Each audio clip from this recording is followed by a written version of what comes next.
il faut pas exagérer. Deuxièmement, à Fessenheim, ça va mettre plus de 10 ans à démanteler la centrale. Il y aura du travail.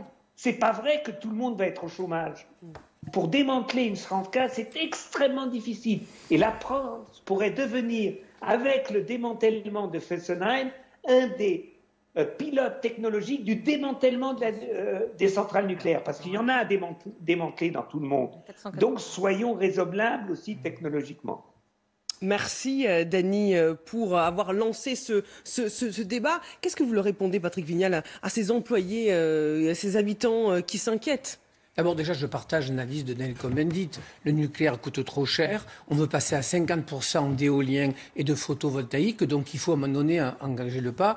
Et vous avez vu que le gouvernement investit 35 millions d'euros. Il y a 770 salariés qui seront tous reclassés. Et je pense qu'on aura des années. Et vous savez, l'idée, c'est de reconstruire. Vous savez que je me bats pour les villes moyennes. Et donc, il faut qu'on soit capable de construire un autre projet pour ces villes moyennes.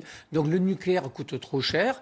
Vous avez vu que les Français nous demandent de plus en plus d'écologie, d'un air qu'on respire mieux. Donc, on est dans le bon chemin. Et donc, on ne laissera pas tomber ses habitants.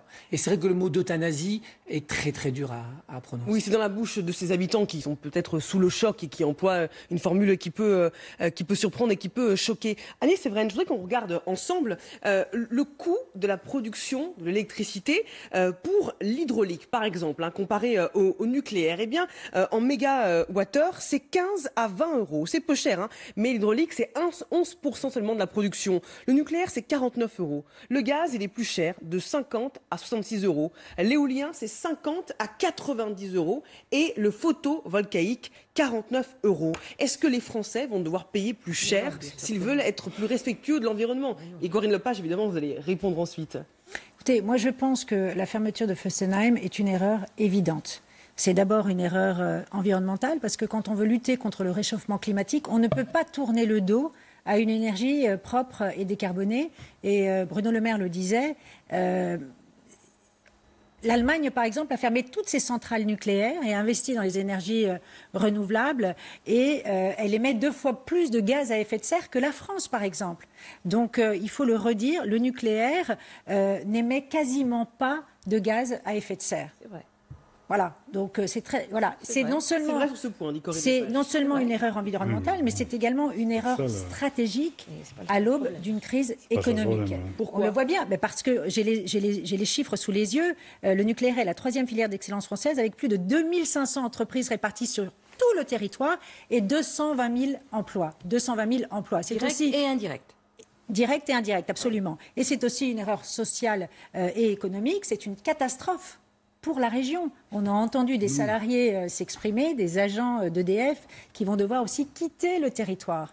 Donc c'est aussi une vraie douleur, c'est dramatique pour certaines familles qui vont donc quitter Fessenheim. Il faut le rappeler aussi. Donc c'est un coup dur porté à l'économie selon vous ? C'est une grave erreur, c'est une triple erreur. Corinne Lepage. Alors, moi je ne pense pas du tout que ce soit une erreur. Je compatis tout à fait ce que vivent les gens. Individuellement, c'est vrai qu'il y a des situations qui sont dramatiques, des gens qui ont travaillé toute leur vie et qui voient leur appareil de production disparaître. Mais je dirais malheureusement, pour ceux qui sont dans d'autres filières qui aujourd'hui souffrent beaucoup, c'est la même chose.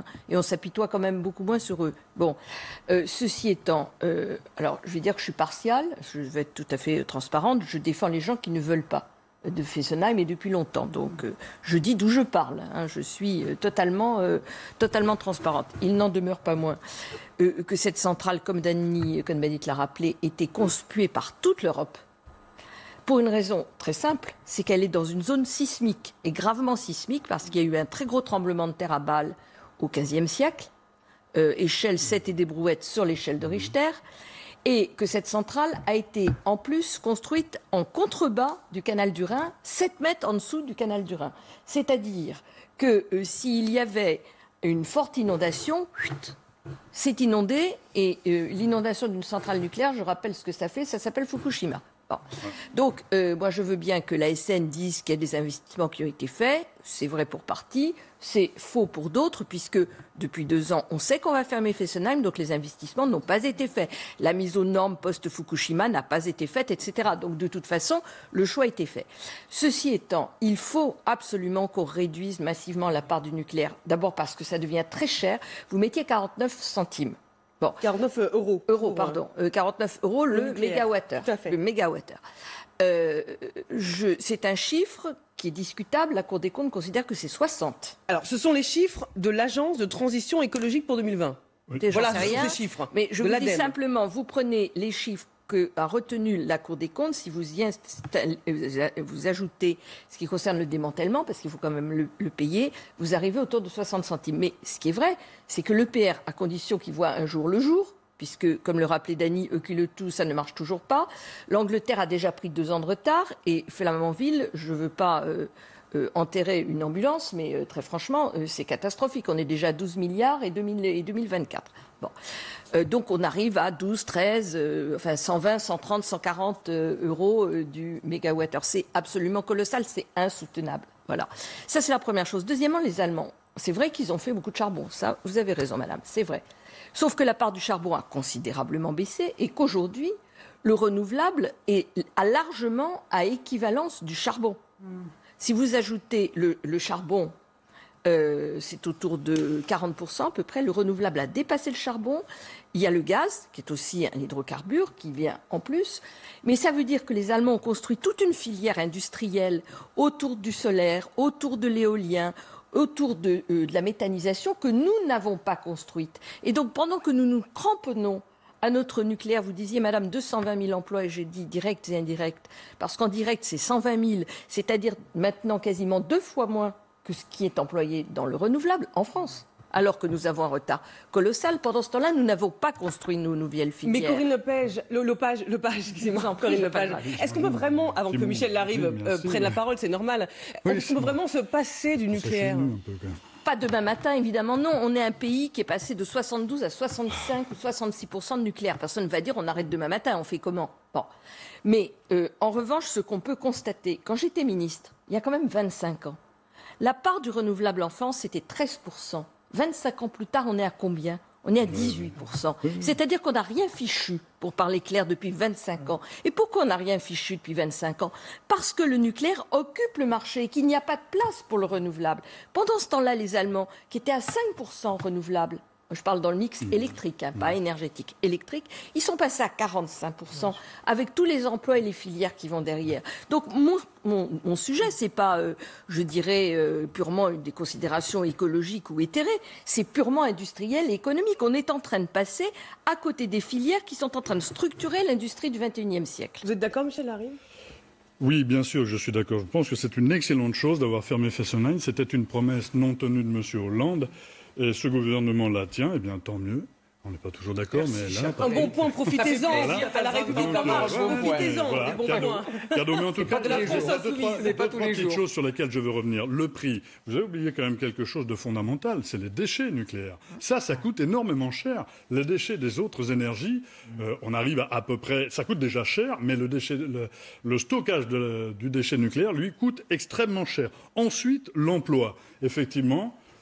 Les pouvoirs publics n'ont pas préparé la transition. Et ça, c'est dommage. Effectivement, c'est dommage. Mais l'emploi, je crois que M. Cohn-Bendit l'a dit, il a dit 10 ans. Il va falloir, je crois que l'horizon, c'est 2040 pour le démantèlement de cette centrale nucléaire. Ça veut dire que les gens qui ont travaillé et qui ont fait fonctionner cette centrale savent exactement les rouages du fonctionnement, et je me répète, de cette centrale, pourront eux aussi travailler au démantèlement de cette centrale. Ils auront 20 ans de travail. Ensuite, vous nous dites, madame, que les Allemands ont préféré les centrales à charbon, notamment, et que ils ont investi massivement dans les énergies renouvelables. Oui, mais les centrales à charbon. Mais nous, nous sommes maintenant on a cette expérience des Allemands et nous avons 20 ans pour construire une filière d'énergie renouvelable. Et pour répondre à M. Cohn-Bendit, le stockage est un problème, mais nous avons 20 ans pour trouver la solution. Ça veut dire qu'aujourd'hui, des solutions déjà existent. Il suffit juste de les optimiser pour créer cette filière industrielle et cette transition écologique que nous, la France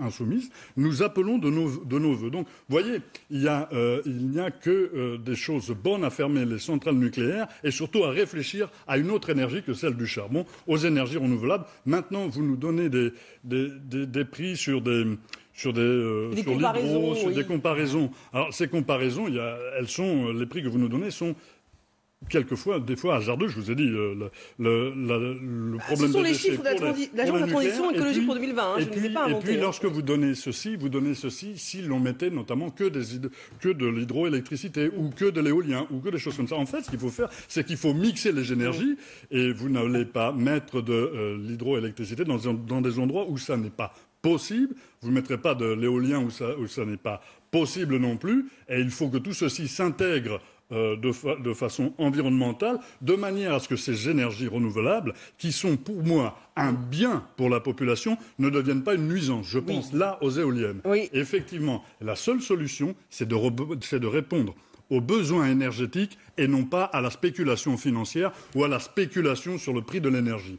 Et voilà, si on répond aux besoins énergétiques de la population, il n'y aura pas de défaut d'énergie, notamment dans cette partie de la France. Et au contraire, je crois qu'il y aura une autonomie énergétique française qui va au contraire s'agrandir mieux que ce qu'elle est aujourd'hui encore. Qu'en pense Valérie Faudon, qui écoute nos échanges? Bonsoir, déléguée générale de la Société française d'énergie nucléaire. Merci d'être avec nous en direct. Alors, Fessenheim fermé, erreur ou progrès? Alors, c'est une erreur. Je crois que c'est vraiment la première fois qu'on utilise l'argent du contribuable pour à la fois détruire de l'emploi industriel et augmenter les émissions de CO2. Aujourd'hui, donc, on a 1000 employés sur le site. On aura en 2025 150 employés sur le site. Et en effet, aujourd'hui, il n'y a pas de réel projet industriel ou autre projet qui permet de trouver une solution pour un territoire qui était déjà en voie de désindustrialisation, sans compter qu'on nous annonce une crise économique sans précédent.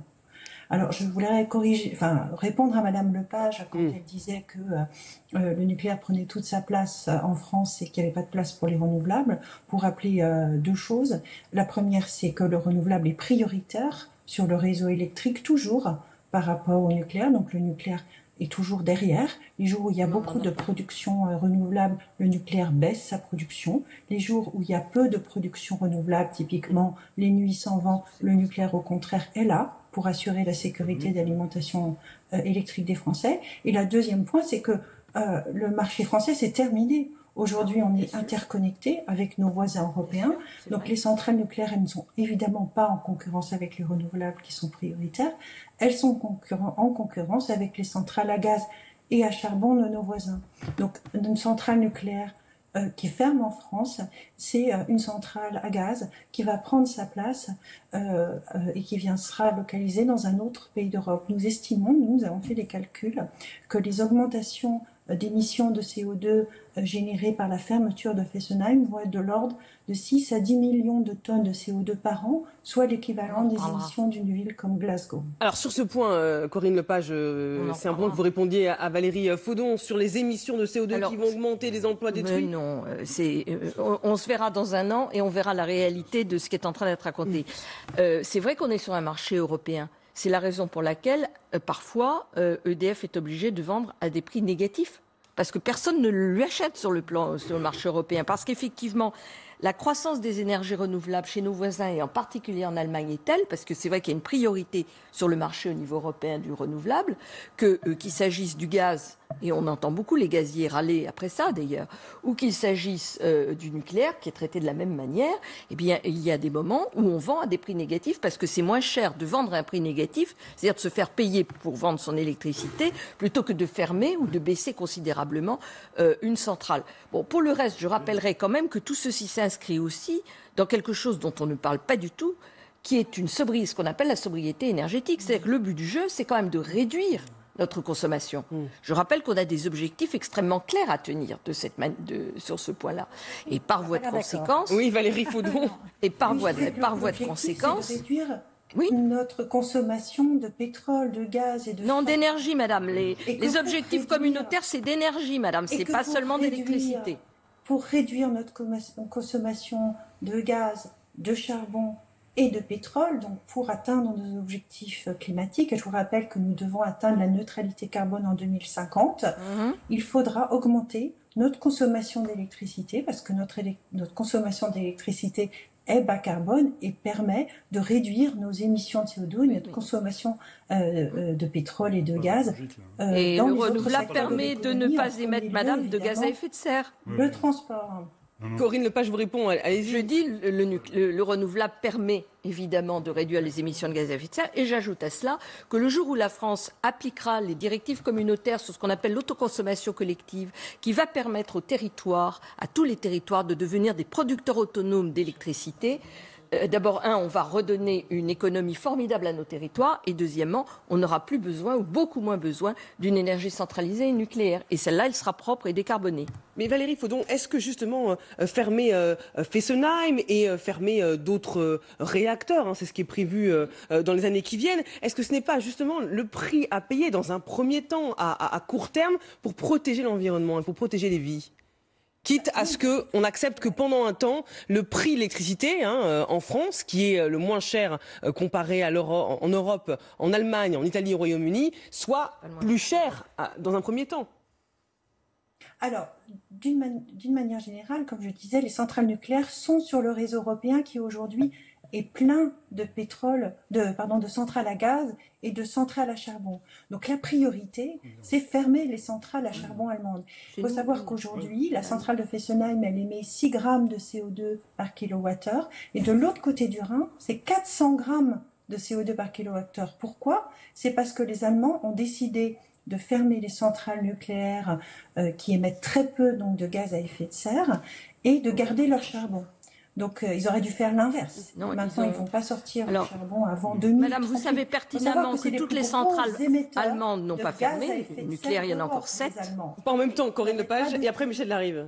Il y a encore 7 centrales nucléaires qui fonctionnent. Je fonctionnent. n'arrive pas à parler, excusez-moi, mais on n'arrête pas de dire que les Allemands sont un modèle. Les Allemands sont les plus gros émetteurs de gaz à effet de serre d'Europe.